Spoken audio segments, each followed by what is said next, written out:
Some businesses succeed, some don't. Then there are those that seem to have been around forever. The true entrepreneurial success story. How did they do it? What was their vision? What makes a success? In this special episode for Eye on Annapolis, we speak with the true success stories, those business owners that have been around for decades, learn from their successes and failures. Now, here's host John Fernay.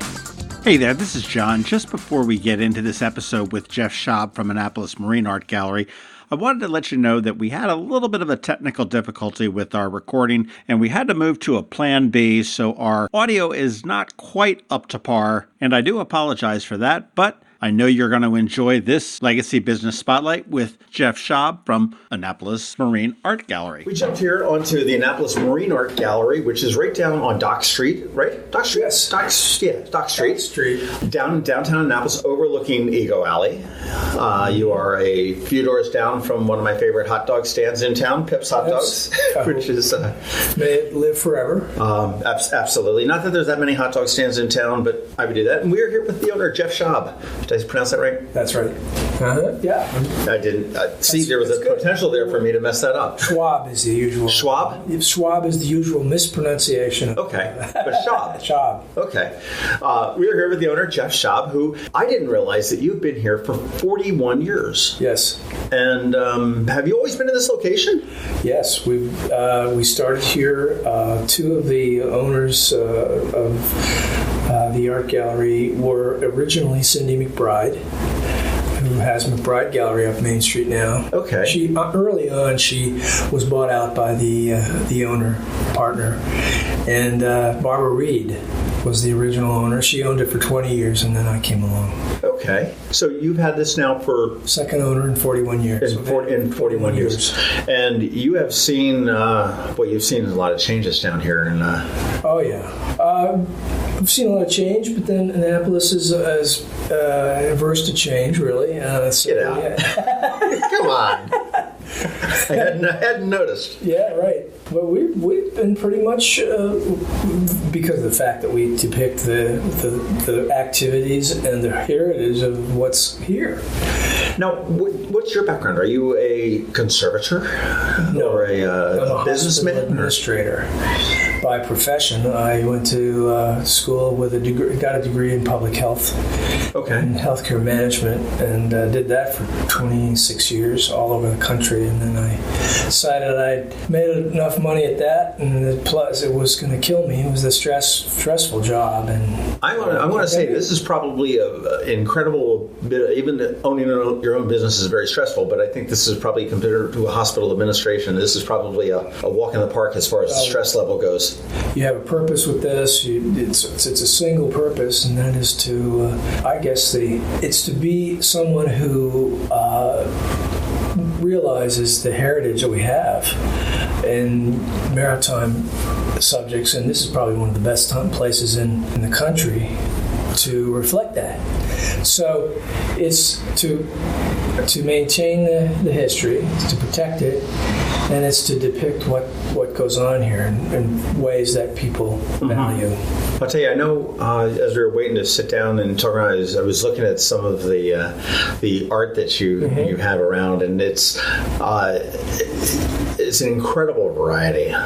You go from historical, you go to, obviously there's a very big 100%, probably close to 100% marine slant to it. I think there's a few things that are on that necessarily. I love in particular the whimsical crabs up on the front wall with the crab balls, the crab. Right, crabs mowing the grass. That's crabgrass. Crab balls. Yeah, I think you've got Aubrey Bodine, a lot of Aubrey Bodine work. Who is one of the preeminent photographers, I would say, of Annapolis and the Baltimore area, along with Marion Morin. Right. I don't know. Do you have any Marion Morin stuff or? Rarely. Okay. Bodine appeals to the sense of humor, the whimsical kinds of aspects of the area. We have one called Crabs and Natty Bow, which shows some waiters having dinner, and they have the boards spread across their beer kegs, and they're all cracking crabs. These are the waiters who serve the stuff during their on hours, and then their off hours they dig in. Yeah. And that's back in the 40s. Right. He's not still alive, is he? No, he died in 57. Okay. Because I know that, and Marion Warren died fairly recently. I think. Marion Warren was attempted to. I don't think he was the same photojournalist that Bodine was. He was more of he had an artistic motivation to his thing. What have you always been? You've always been in this location here. We have. Which I didn't. And was the original gallery prior to you always here? Yes. I didn't realize that this location was that old. Maybe I guess. Well, I guess. Well, it used to be an A&P. And then before that, people who know the ancient history, this was started as a wax museum. A wax museum? A wax museum. What, like Tussauds? Sort of. And I'm not sure exactly what they had as far as figures, but it was a wax museum. Maybe it had Robert E. Lee on a horse or something. I don't remember what. I don't know what they had. Interesting. Well, we still have the quarry tile floor from the A&P out in the hallways. I'm going to go take a look at that and I'll take notice. When you live in town, you become jaded and you don't see a lot of the things. And I've always been an advocate of going on some of the tours that we've got. Watermark does some of the walking tours, and you, even the ghost tours and the boat tours. You always end up picking up a little bit of something extra that you never really saw or noticed before. That's right. And that's actually part of why we're doing this. Is that there's some of these businesses that have just been around forever. I am sure there's probably a lot of people that have walked past here and looked in the window, but aren't sure what's going on and seen this. I honestly didn't know that you had a second floor. As embarrassed as I am to say, it's not a display area, but people go up there and we have things on the wall, and they can go up there and look at whatever they want to look at. How has the art changed in your 20 years? I mean, have you really changed? Has anything really changed in the way you're?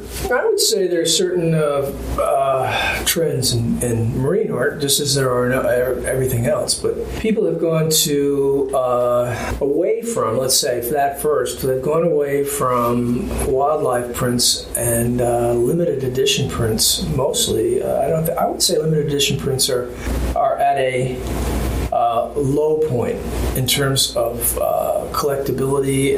It used to be a real fad to collect everything. Okay, and this is the print of that golden lab sleeping on a bed. Right. Type of a... Well, the artist that was Andrew Wyeth. Right. Remember that? But Wyeth and his limited edition prints are probably fewer sold today than were in the past. I don't know. And people are looking for originals or different types of sculptures that you. They're looking for sculpture. They're looking for real things you can hold in your hand and you can value.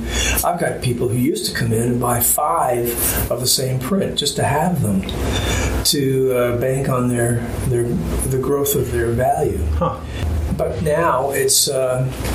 I think those people, at least temporarily, they're disappointed. It's funny. Art, wine, and beer tend to be the same thing for me. I can't tell you why I like something, but I can tell you that I do like it. Sure. And I've never been able to. I've never gone into wine, beer, or art, and be able to say, oh well, I like the way that the green's reflecting off of the. I don't see any of that. Yeah. I just like the picture of that fish. I love that striper, that bass that's about ready to strike on the lure that's sitting there.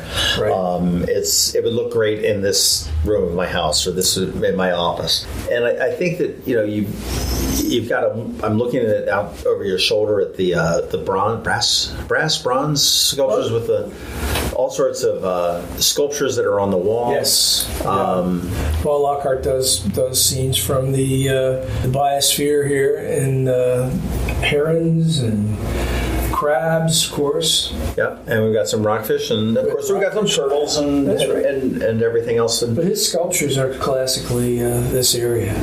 We have a table where there's reeds, and in the reeds you can see a heron stalking, but you can't see the whole heron. It's just like it's very naturalistic. Oh, that's neat. It's sort of hidden halfway. That's neat. What I think we mentioned before we started recording, but what one time attracted me was after Isabel came through here. And for the longest time, and I don't know whether it's still in there, I didn't notice on my way in, but in the picture you have a big, long, stitched together panoramic photograph of the flooding that we had in 93? No, 2003. 2003, I'm a decade off. And for those that weren't here or haven't heard about it, this was a, hopefully, knock on wood, once in a lifetime flood that came through after Tropical Storm Isabel came up. It was a tropical storm at that point. And the water was standing, just in reference point, you could probably be about ankle deep up where, certainly where Buddy's was, but then even a little bit further on, but even a little bit further up Main Street. And down here around Ego Alley, this was probably 3.5 waist high. It was. It was. And we saw it coming in that night. The winds were blowing, and all the guys were standing around looking at each other, and you could tell they were. My reaction was, I'm going home. We've done all we can, and I'm just going to let it what happened happen.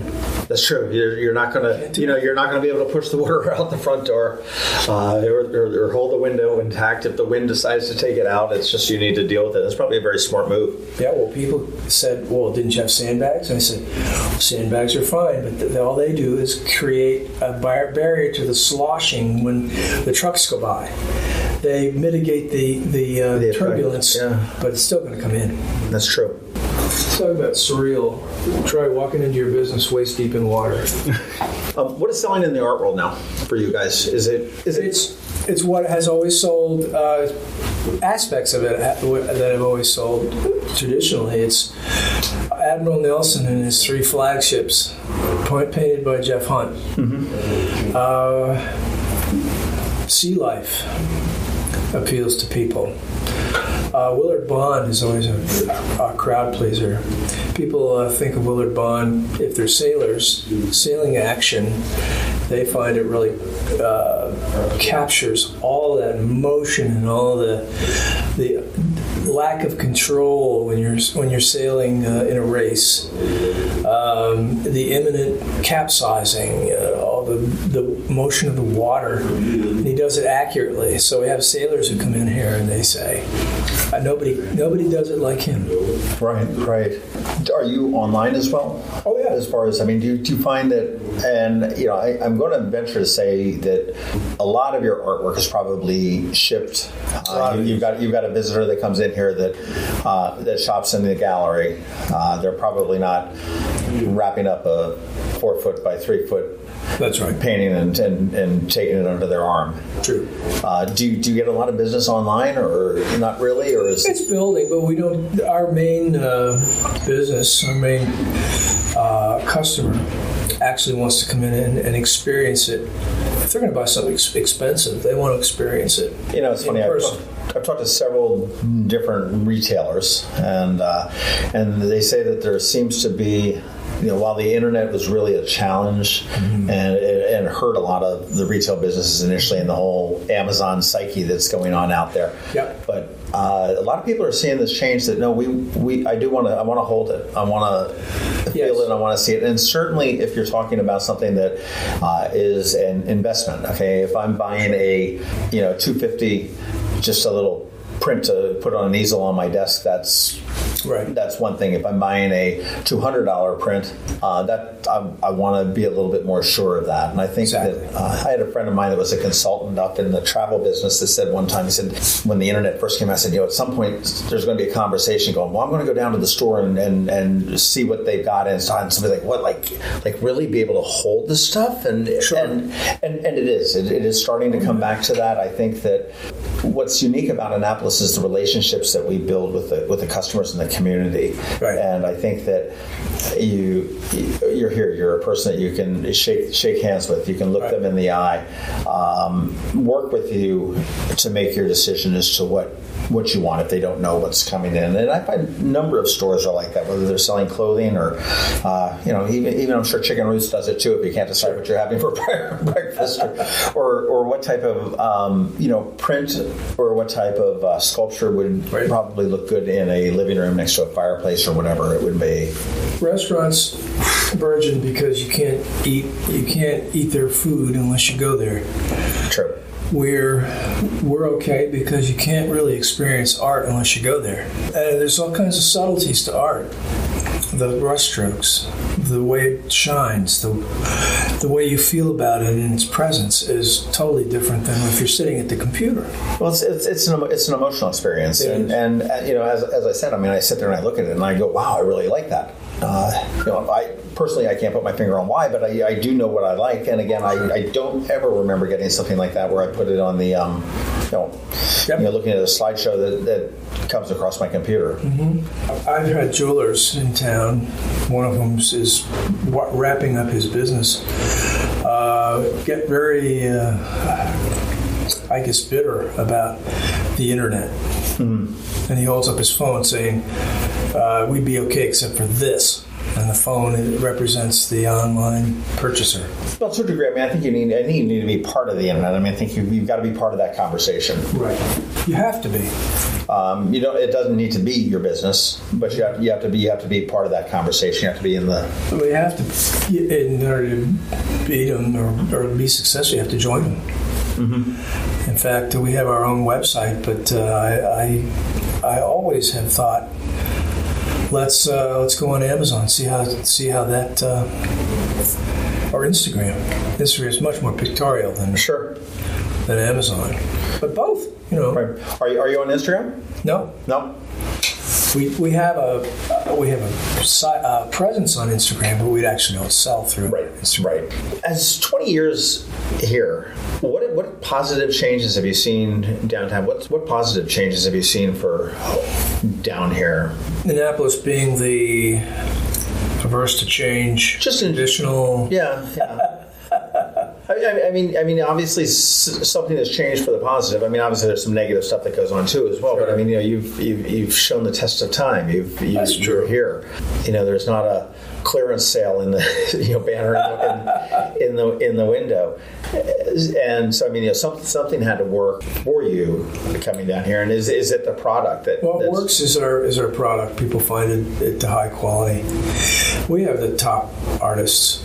There's no question about it. We've just been approached by the American Art Awards group, and we've been named the best art gallery in Maryland. I didn't realize that. Top art gallery in Maryland. And you do have different gallery or different showings and different exhibits. And how often are they? They're just random. And we have these next 2 weeks are our two main shows, and then we have a show usually during the Christmas season and during the October Boat Show. But we're not big on shows because people find us a little inaccessible. Well, particularly during those festival types. You've got good exposure, sir. Everybody. If you come to Annapolis and visit, and you don't get down to Susan Campbell Park, right, to just look out across the harbor, you might as well just go home and say you didn't go to Annapolis because that's where you have. So, which entails, of course, walking right past your window. For the most part, people will go down the boardwalk along Eagle Alley, come around, and then come right back past your window. Sure. It's a super location, and people come in and they look at art, they look at the original art, and those who aren't familiar with what original art costs from a reputable artist, from a renowned artist, that's usually what determines the price of things. You've got that. And I think at any point you get a little bit of sticker shock with, depending on no matter where. You could be worth millions of dollars and get sticker shock. I remember one time I was in New Orleans in an antique store standing under a chandelier. Yeah. And it was a chandelier, very sizable one with my kids, and I looked at the price tag on it, and I went like, ugh. And my kid says, "What is it?" I said, "It costs more than our house." It was a $400,000 chandelier, which to me was just absolutely unfounded. But to turn around and see an original print by an artist that has the talent, the eye, to put it together, framed for a beautiful piece of investment art that could go on my wall for $2,500, $4,500. It doesn't even need to be that much. Is well worth the. A lot of people are put off by it, but you have to explain to them this is an artist who is probably at the top of his craft, well known, and that's really what determines the value of original art. John Stobart, who's a well-known artist. I mean, well-known is an understatement. He's world famous. He's considered the dean of the marine and nautical art field. He's 90 now, and he's slowing down. But his things go, and we'll have some of those here this weekend. Some of his things go for $300,000 and $400,000. Wow. So I have some people coming in. See, that would be my sticker shock. Well, if you show me one that's like $700-800, I get it. What's the name? You have to know John Stobart and his renown to appreciate it. But if you'd like to, come in and see it. And again, that would be, for me, that would be something that I would look and go, wow, I do like that. And or I don't like that, and that's how my art is. And then then it's just an argument between me and my wallet. Yeah, that's it. I'm trying to get the owner of the Stobart Annapolis scene, which you can see up there, the print of it. He has the original oil, and I'm not sure whether he'll want to put it up for sale or whether he'll want to just display it. But we'll have bunches of other Stobarts for sale that day, and they're sticker shock unless you know the market. That is true. Everything in art is determined by how an artist markets himself, how the art world regards that name. Mm-hmm. Andrew Wyeth, very distinctive style. John Stobart, very distinctive style. Sure. And I remember it certainly wouldn't be anything that you would ever carry, but who was the guy that did the lights? And I think he just recently died. It was. It had like the house in the woods and the painter of light, Thomas Kincaid. Never particularly cared for his artwork, but it was just absolutely went like hotcakes. You either really like it, or you think it's trite. Those who like it, and those who own his originals, probably have an asset that's going to appreciate over time. One of the ones that I when I was browsing the gallery, I looked at that I really did like was the ones in the surf with the people in the surf. Oh yeah. The people are and I didn't touch it because I know better, but they're 3D. They're and I don't know whether they're actually people that are glued onto the painting or whether that's paint that's. That is the little stick people, chromosome people, and you look at each group of people, they're doing something else, doing their own thing on the beach. And there's two of them that you got. You've got a larger one and a smaller one that I think are just absolutely fantastic. I think it's very whimsical here. I think you've got, and it's not limited, as we said, to paintings and sculptures. Mm-hmm. I was looking in your glass case. You've got some ship models, which are just absolutely beautiful. Some of the skipjacks and some of the bug-eyes. I don't think I saw a tall ship, but I think there may be. Yeah, there's a bug-eye, but you've got the ship sculptures, you've got some glass sculptures, you've got. I saw some jewelry, I saw some scrimshaw. Lots of scrimshaw with. Is it true scrimshaw with whalebone, or is it? Well, no, it's actually. The one I saw was kind of interesting. It's on the piano key. Right, piano key is antique and it's elephant ivory, but that's the only elephant ivory we would ever even touch here is something that otherwise, piano keys being the case, otherwise be thrown away, disposed of. But even then, I'm just wondering whether having that encourages elephant ivory. Anyway, I don't know. It's hard to say. I don't think so. It's decorating what otherwise would be trash. Right. Usually, what we do have scrimshaw on is mammoth ivory, and that is woolly mammoth elephants are always surfacing from the permafrost in the northern climes, and mammoth elephants that are extinct now, but their tusks are intact, and the tusks are huge. They're 10 feet long. Wow. And that's what we use. That's what a lot of scrimshanders, which is the name are using now. Are using now. Interesting. Walrus ivory. Okay. But some of the detail on them, and again, for those that aren't familiar with the scrimshaw, the art from way back when, I mean, the intricacies. I mean, I've seen you've got some pieces here, the Thomas Point Light, and you've got some boats and everything else there as well. There's some wonderful prints of Annapolis, and I do love them. You've got several that have the point of view from atop the Capitol dome, exactly. Looking down there. You've got some painting or some photographs that show Annapolis in days gone by, probably well before you and well before me, for sure. A photograph panoramic of 1906, and it's very interesting to see that. And it's a different town. It is. It's the old colonial Annapolis, and it's taken in from a panoramic viewpoint. 1906, they actually had cameras that would do that. It's almost from 180.